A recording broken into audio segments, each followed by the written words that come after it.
Para fechar a aula de hoje com chave de ouro, a gente vai trabalhar acerca do ponto que eu vou também submeter como exercício para vocês na parte subjetiva dessa semana, que é acerca da responsabilidade pré-negocial no casamento, a quebra da promessa do casamento e a aplicação da boa-fé objetiva.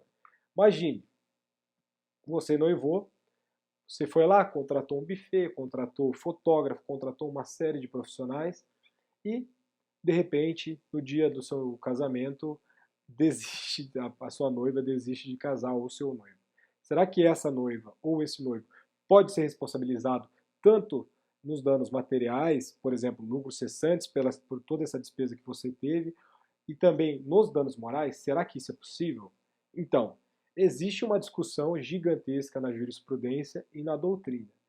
Quero que vocês no exercício, eu vou passar lá para vocês com as informações certinhas, mas eu quero que vocês dê a opinião de vocês, óbvio, opinião fundamentada, e obrigatoriamente vocês vão ter que trazer uma jurisprudência que corresponda o posicionamento equivalente ao seu ou próximo ao seu, tá? Beleza, então, vamos lá. A quebra dessa promessa de casamento, né, ela ocorre muitas vezes quando se estabelece um compromisso de noivado, de modo a fazer surgir o dever de indenizar nos esponsais. Esses esponsais, o que são? São os noivos, é um contrato de noivado. Esse termo esponsais está caindo em desuso, mas querendo ou não aparece ainda na doutrina e eu vou passar para vocês isso, tá? O Instituto Brasileiro de Direito de Família, num primeiro momento, ele adota uma postura de impossibilidade da responsabilização civil por danos morais nas relações familiares. Por quê? Para eles, não se pode falar que o casamento é a fonte de lucro, e esse posicionamento é o mesmo posicionamento que a Maria Berenice Dias vai usar como uma negativa dessa possibilidade de responsabilização pré-negocial. Mas o IBDFAM vai falar também que de forma alguma cabe lucros cessantes. Não é possível ressarcir lucros cessantes nesse tipo de caso.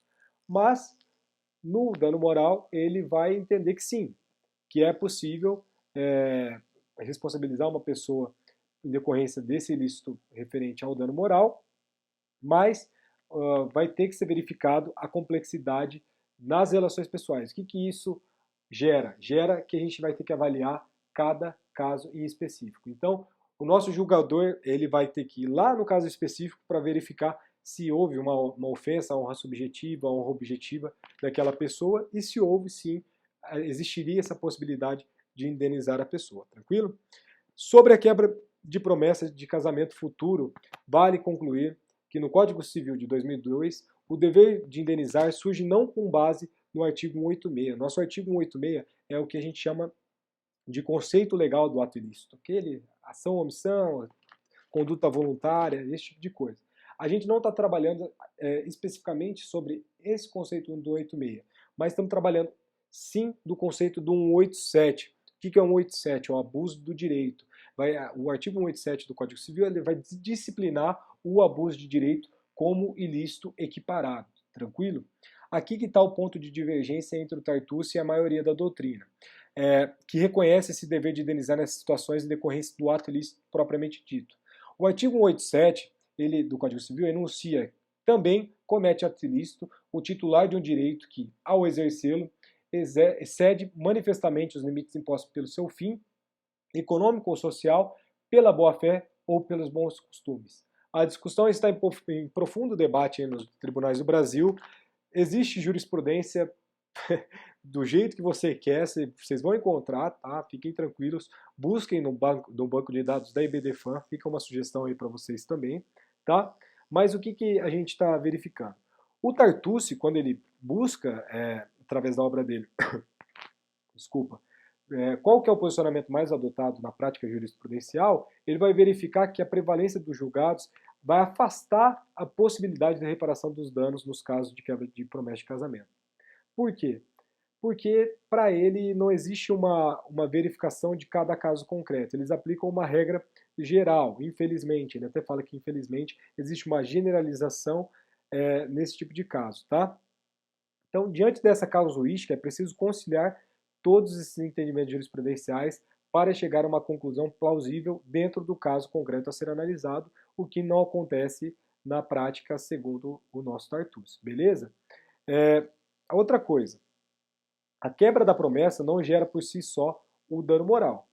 Não há de confundir o dano moral com o mero desabor. Acho que vocês já estão, desculpa de novo, acostumados com isso. O mero desabor é uma coisa, é o mero aborrecimento, e o dano moral é uma outra coisa. Em alguns casos, os danos morais podem estar configurados para o Tartucci no que se refere a esta questão da quebra desse contrato de noivado, tá? Principalmente naqueles em que a pessoa é substancialmente enganada pela outra parte envolvida, a qual desrespeita toda a confiança depositada sobre si. Confiança, desrespeito, o que isso vai levar a gente? A boa-fé objetiva, tá? A boa-fé objetiva, para o Tartucci, é um princípio do nosso direito das famílias e para ele essa quebra nessa questão de desrespeito à confiança seria um dos motivos possíveis para você pleitear uma indenização por danos morais no caso dessa quebra desse contrato pré-negocial de casamento. Vamos lá. Destaques que pode gerar dano moral a situação em que uma noiva descobre que seu noivo descumpriu a promessa e por ser bissexual, né, sendo tal fato notório em uma pequena cidade do interior. Isso gera repercussões negativas tanto na honra, no caso objetiva da pessoa, questão social, como na honra subjetiva dela, tá? De modo que o noivo transmite à noiva, por exemplo, uma coisa, um outro exemplo, tá? Eu sei que uma coisa é uma coisa, outra coisa é outra coisa, só que a gente trabalha também sobre a hipótese do noivo contrair uma doença sexualmente transmissível e transmitir essa doença para a noiva. Será que nesse caso também existiria essa possibilidade de indenização? E para o Tartucci, sim, sem dúvida estará presente o seu elemento, a questão do dever de indenizar, tranquilo? Então, o dever de indenizar nesse tipo de caso ele vai decorrer do nosso abuso de direito, que é o artigo 187 do Código Civil, pelo desrespeito à boa-fé objetiva ou, dependendo do caso, aos bons costumes, tranquilo? Desse modo, o dever de indenizar nos moldes do artigo 927 caput do Código Civil tem por fundamento 187 da Codificação Material. Desse modo, a conduta de abuso gera uma responsabilidade pré-negocial casamentária em decorrência desse desrespeito aos deveres anexos na fase anterior ao casamento. Deveres anexos, também aparece mais um elemento da boa-fé objetiva. Então, pelo descumprimento desses deveres anexos, geraria sim, através do 187 conjugado com o 927 do Código Civil, uma possibilidade de você responsabilizar aquela pessoa. Outra coisa, acerca da responsabilidade civil subjetiva ou objetiva, vale destacar que, nos casos de abuso de direito ou quebra dos deveres anexos, a responsabilidade não depende de culpa. Isso se extrai dos enunciados 24 e 37 do CJF, aprovados na primeira jornada do direito civil. Então, para este tipo de caso, a responsabilidade não depende de culpa, ou seja, será responsabilidade objetiva. Então, é isso que justamente pode ocorrer na quebra da promessa de noivado ou de casamento futuro em algumas situações. Uma responsabilidade objetiva por descumprimento dos deveres anexos ou por abuso de direito. Mas nem tudo são flores e o trabalho de vocês não estaria tão fácil assim, tá? A Maria Berenice Dias, ela vai discordar frontalmente desse posicionamento do Tartucci. E ela vai alegar no livro dela, lá na página 118 da edição de 2007, falando em dano moral e ressarcimento pelo dor do fim do sonho acabado, o término de um namoro também poderia originar responsabilidade por dano moral. Porém, nem a ruptura do noivado em si é fonte de responsabilidade. O noivado recebia o nome de esponsais e era tratado como uma promessa de contratar, ou seja, a promessa de casamento, que poderia ensejar a indenização. Quando se dissolve o noivado, com alguma frequência é buscada a indenização referente aos gastos feitos com os preparativos do casamento que se frustrou, mas também aos danos morais. Então existe a conjugação tanto dos danos morais quanto dos danos materiais. Compete à parte demonstrar as circunstâncias prejudiciais em face das providências porventura tomadas em vista das experiências e do casamento. Não se indenizam lucros cessantes pela quebra do compromisso. Há outro título que não o de considerar o casamento como negócio, uma forma de obter o lucro ou vantagem. Essa é a postura que norteia a nossa jurisprudência.